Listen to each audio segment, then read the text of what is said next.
When a real life challenge happens, you need something that at that moment has trained you to be able to administer your brain at that moment in a better manner. You need to be able to a little bit step outside of your own brain to observe your experience, observe what's happening from outside of yourself so as not to be caught by it. Mm-hmm.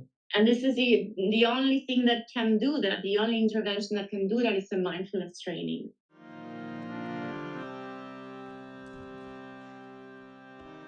Usually we have very automatic patterns of responding to our environment. So when we have a stimulus from the environment, a trigger, something that happens, we have in our mind a set of pre-recorded, pre-programmed responses to respond to that challenge. Mm-hmm. It's like we have a library in our mind, and when something happens, a book pops up automatically, and we just throw out the response to the world. Now, this is a typical stimulus response scenario. It's very automatic, and we do that a lot because it's more efficient to do so. We save time. We cannot contemplate every response we'll have to our world. But what mindfulness does is creates a gap, a space. It broadens the space between that stimulus and that response. Mm-hmm. The space means it allows us to question that response before it's executed in automatic mode. So I gave an example before with cognitive bias. We have many biases like the confirmation bias that leads us to think, to only validate information that confirms what we believe or we want to believe. That we don't see, this is very automatic. It's like a default response. We don't see this is happening. This leads us to make wrong decisions. It leads us to have disagreement with other people that don't think like us. What mindfulness does, it can help you observe that thinking as if it would be outside of yourself, and you realize, oh, maybe here I'm biased, and I'm only looking at information that confirms what I already believe. That's the space.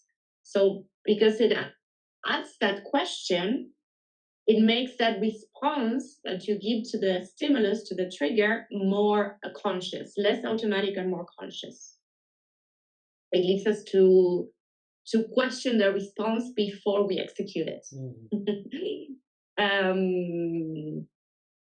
There's an example in the literature that I think of is the sunk cost bias, which leads us to invest more money or time, any type of resources on a course of action because we have already invested on it.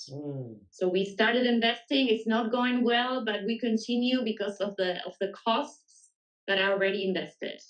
So economists call this the sunk cost. It's the sunk cost. We should think how much sense it makes from this point onwards to continue in that course of action. But automatically, we don't do that. Automatically, we want to feel that we have not lost that initial investment, so we continue investment on things that don't make any sense anymore. So mindfulness, because it leads you to observe that thinking, to catch it when it's happening in real time, it can change the response. It can lead you to say, maybe I wanted to continue investing just because I don't want the emotional discomfort of feeling I have lost something.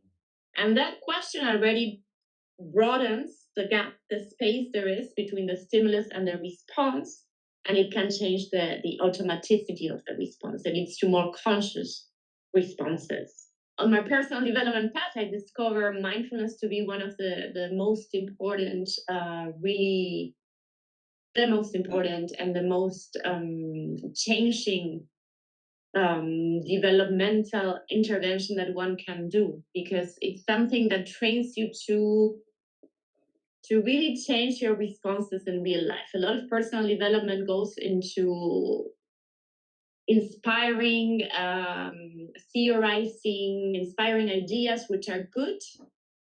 And they generate enthusiasm while you're in a seminar or while you're listening to a talk, but they don't generate the necessary change when a real life challenge happens. Absolutely. When a real life challenge happens, you need something that at that moment has trained you to be able to administer administer your brain at that moment in a better manner. You need to be able to a little bit step outside of your own brain to observe your experience, observe what's happening from outside of yourself, so as not to be caught by it. Mhm. And this is the only thing that can do that. The only intervention that can do that is a mindfulness training.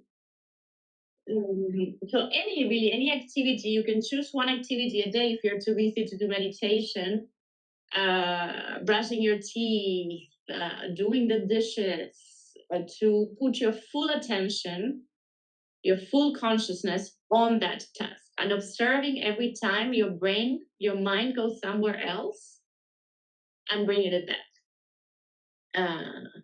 Because that's the essence of meditation. It's bringing back your attention every time it diverts, observing where your mind goes. You can do it doing any activity. The point is that you do it, that you choose an activity and that you do it on a daily basis. I also tell them that even 2 minutes of meditation a day can help you already train this brain functions. And I do a lot on meta-awareness because I'm a bit on the neuroscientific literature, meta-awareness and diffusion, diffusing from your thoughts, disidentifying. Some call it decentering, self-distancing. There's different terms. I focus more on these two aspects because the mindfulness literature is otherwise so big, so huge, so broad. Can imagine, yeah. But I think these two get to the main aspects of why this works. The meta-awareness, the observing your brain, like from outside of yourself, catching your brain and what it does. And diffusing, disidentifying, being able to see these thoughts, your emotions, as if you're outside of yourself. And that also improves your situational awareness. This is something I go into my class too.